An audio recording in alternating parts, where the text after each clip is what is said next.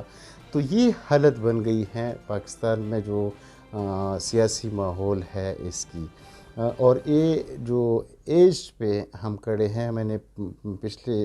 دنوں بھی اس پہ تھوڑی سی بات کی تھی کہ ہم اگر مذہبی طور پر بھی ہیں یا ہم اگر پولیٹیکل وہ ہیں جو ماحول بن گیا ہے، اس میں یہ ہے کہ بس لڑائی کی طرف ہم چلے گئے ہیں، برداشت جو ہے وہ معاشرے میں ختم ہو گیا ہے۔ اور اس کی وجہ بھی یہی ہے کہ یہ جو پولیٹیکل پارٹیز ہیں ان میں یہ خود جمہوری نہیں ہے اور یہ ڈیموکریٹک انسٹیٹیوشنز ہیں، لیکن ان میں سب میں ڈیموکریسی ہے نہیں۔ جھوٹ یہی بولتے ہیں، لوگوں کو فریب یہی دیتے ہیں، اور لوگوں کو اس وقت لوگوں کو ان کی ضرورت ہوتی ہے جب ان کا ووٹ لینا ہوتا ہے، پھر یہ جب ایک دفعہ منتخب ہو جاتے ہیں تو پھر اس حلقے میں بھی نہیں جاتے، اس لوگوں میں بھی نہیں جاتے، اور پھر کالی شیشوں والی گاڑیوں میں جب یہ بیٹھ جاتے ہیں تو ان کو پھر یہ غریب عوام اور ان کی دکھ درد کچھ بھی ان کا اندازہ نہیں ہوتا۔ ابھی پچھلے دنوں جب آڈیو لیکس آئی تھی اس میں ہم نے دیکھا ہے کہ مریم نواز صاحبہ، ایک آڈیو لیکس میں اسی پہ بات کروں گا، اس میں اس نے وہ شہباز شریف کے ساتھ گفتگو کر رہی ہے، اور اس میں اس آڈیو لیکس میں وہ شہباز شریف صاحب کو کیا فرما رہی ہیں، پہلے اس آڈیو کو بھی سن لیتے ہیں، اس کے بعد اس پہ بات کرتے ہیں۔ کہ آپ نے سمری مسکرت کر دیے ہیں، پیسے تیل کی قیمتیں بڑھتی ہیں، یہ نہیں نعرہ تھا میں یہ کہہ رہی تھی کہ انیویٹیبل ہے، ہمیں بڑھانی پڑے گی۔ انکل ہمیں ساتھ ساتھ نا آپ کا امیج کسی اور طریقے سے بلڈ کر کے بہت امپورٹنٹ تھی۔ آج اگر وہ کہہ رہے تھے کہ آپ نے سمری مسکرت کر دیے ہیں، پیسے تیل کی قیمتیں بڑھتی ہیں، یہ نہیں نعرہ تھا میں یہ کہہ رہی تھی کہ انیویٹیبل ہے، ہمیں بڑھانی پڑے گی۔ انکل ہمیں ساتھ ساتھ نا آپ کا امیج کسی اور طریقے سے بلڈ کر کے بہت امپورٹنٹ تھی۔ آج اگر وہ کہہ رہے تھے کہ آپ نے سمری مسکرت کر دیے ہیں، پیسے تیل کی قیمتیں بڑھتی ہیں، یہ نہیں نعرہ تھا میں یہ کہہ رہی تھی کہ انیویٹیبل ہے، ہمیں بڑھانی پڑے گی۔ انکل ہمیں ساتھ ساتھ نا آپ کا امیج کسی اور طریقے سے بلڈ کر کے بہت امپورٹنٹ۔ اچھا، اس آڈیو میں مریم نواز صاحبہ شہباز شریف سے کہتی ہیں کہ آپ نے جو پیٹرول کی قیمت ہے ان کو بڑھانا ہوگا، اس پہ تو ہم ایشو بناتے ہیں اور یہی تو ہماری سیاست ہے۔ حالانکہ جب وہ پبلکلی جلسوں میں، جلوسوں میں یا پریس کانفرنسز میں وہ کہتے ہیں کہ یہ جو حکومت ہے، یہ جو مہنگائی یا بجلی کی ریٹس جو یہ انہوں نے زیادہ کر دیے ہیں، یا پیٹرول کی جو پرائسز یہ ہیں یہ زیادہ کر دی، اس کو میں سپورٹ نہیں کرتی۔ لیکن اندرونی خانہ جب وہ بیٹھ جاتی ہیں اپنے وزیر اعظم کے ساتھ، جب وہ انفارمل آپس میں ڈسکشن کرتے ہیں، تو اس میں وہ اس کو کہتی ہیں کہ آپ نے پیٹرول کے پرائسز کو آپ بڑھا دیں، کیونکہ اسی سے تو ہم ایشوز بناتے ہیں۔ تو یہ ان کا اصلی چہرہ ہے ان سیاستدانوں کا، کہ ان کی جو پولیٹکس ہیں وہ عوام کی خدمت نہیں ہے، بلکہ خود اپنا انٹرسٹ جو ہے اس کو وہ کرنا ہے، گین کرنا ہے۔ جتنی بھی پولیٹیکل پارٹیز ہیں اس میں جو ایک انہیریٹنس ہے کہ اگر ذوالفقار علی بھٹو تھا تو اس کے بعد بے نظیر بھٹو کو اس نے ٹرین کیا، اپنے بیٹی کو۔ پھر جب زرداری ہیں تو زرداری نے اس کے جو پیپلز پارٹی کی چیئرمین شپ ہے وہ بلاول بھٹو زرداری کو چھوڑ دیا، حالانکہ وہ اس کی عمر کم ہے، اور پیپلز پارٹی میں رضا ربانی،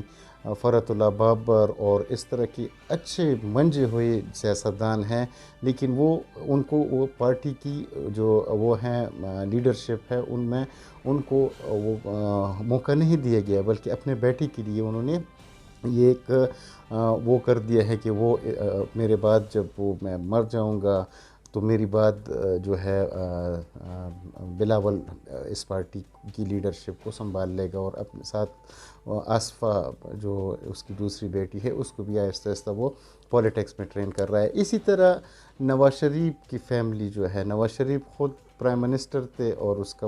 جو بھائی تھا وہ شہباز شریف، وہ چیف منسٹر تھا پنجاب کا۔ جب شہباز شریف پرائم منسٹر بن گئے تو اس نے اپنے بیٹے حمزہ شہباز کو وہ کر دیا، چیف منسٹر کے لیے نامزد کر دیا، حالانکہ again P M L N میں شاہد حقان عباسی،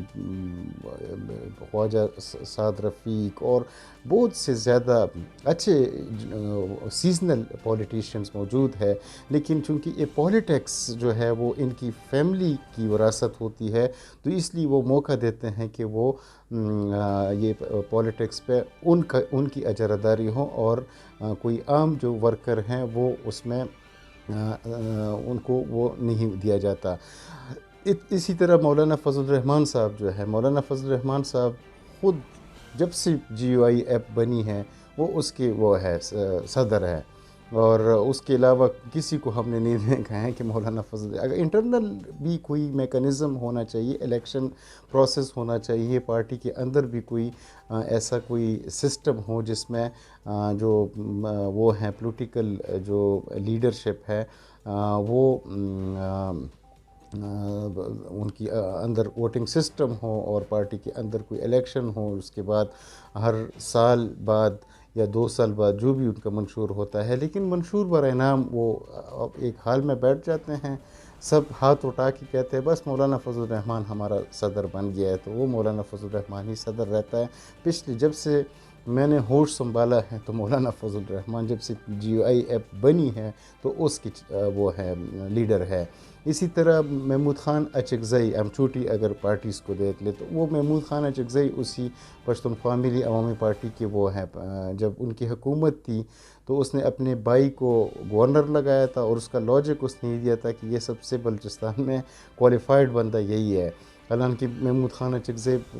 خود کو ڈیموکریٹ کہتا ہے، خود نیشنلسٹ پولیٹکس کرتے ہیں، پشتون نیشنلسٹ پولیٹکس، لیکن اس کو بلوچستان میں کوئی اور قابل بندہ نہیں ملا، اور صرف اپنے بھائی کو بھی انہوں نے بلوچستان کا گورنر لگایا تھا۔ اسی طرح جب ہم دیکھتے ہیں عوامی نیشنل پارٹی جو دوسری پارٹی ہے پختونخوا سے، اس کا بھی جو ولی باغ ہیں یا ولی خان کی جو خاندان ہے، غفار خان سے لے کے ابھی تک اسفندیار خان تھے، اسفندیار خان نے وہ ابھی اسفندیار خان اس کی وہ ہے مرکزی صدر ہے، حالانکہ وہ بیمار بھی ہیں، 1 سال سے تو کم از کم ہم نے اس کو پولیٹکس میں نہیں دیکھا ہے، لیکن still he is a president, وہ پارٹی کی وہ ہے چیف ہے، لیکن صوبائی صدر اس نے اپنے بیٹے کو ایمل ولی خان کو لگا دیا ہے۔ یہ جو موروثی پولیٹکس ہے، یہ جو ان کی یہ خود غرض پولیٹکس ہے، اس کی وجہ سے جو سوسائٹی ہے اس میں پھر اسی طرح کے لوگ جو آپ نے ابھی ویڈیو دیکھی ہیں جو پشاور سے آ رہا ہے اور وہ پتہ نہیں کتنی ایموشنل انداز سے آ رہا ہے، تو اسی طرح عمران خان صاحب کی بھی اگر ہم دیکھیں تو 26 سال سے عمران خان صاحب ہی اس پاکستان تحریک انصاف کے صدر ہیں اور چیئرمین ہیں، اور اس کے علاوہ پاکستان تحریک انصاف میں کوئی ایسا دوسرا قابل بندہ نہیں ہے جو اس کو ریپلیس کر سکے۔ تو یہ جو انصاف کے وہ ہے 2 قسم کا نظام ہے۔ آج عمران خان صاحب کے لیے سنڈے کو عدالت بھی کھل گئی، اور ہم کتنا آئین اور قانون کے احترام کرتے ہیں۔ کل ایک کورٹ آرڈر تھا جو وارنٹی گرفتاری ایشو ہو گیا تھا، عمران خان صاحب کہتے تھے کہ میں نے تو اپنا بیگ تیار رکھا ہوا ہے، میں تو گرفتاری دینے کے لیے تیار ہوں، لیکن ان کی ہزاروں جو کارکن اعلان کہ کل اسلام آباد میں بہت تیز ژالہ باری اور بارش تھی، رات کو موسم بہت خراب تھا، لیکن اس کے باوجود بھی ان کی جو ورکر تھے، جو کارکنان تھے، انہوں نے باہر اپنا پہرا دیا ہوا تھا کہ عمران خان صاحب ہماری ریڈ لائن ہے، اس کو تو ہم گرفتار کبھی بھی نہیں ہونے دیں گے۔ تو یہ جو دوہرا معیار ہے پاکستان کی جو سیاست کا جو دوہرا معیار ہے، جو جوڈیشری کا دوہرا معیار ہے، تو اس کی وجہ سے پھر سوسائٹی میں اس طرح کی جو عدم برداشت اور لوگوں میں پھر گالم گلوچ اور بد زبانی، ہاتھا پائی، اور یہی چیز پھر ہمیں سیاست میں بھی وائلنس کی شکل میں ابھی دیکھنے کو مل رہا ہے.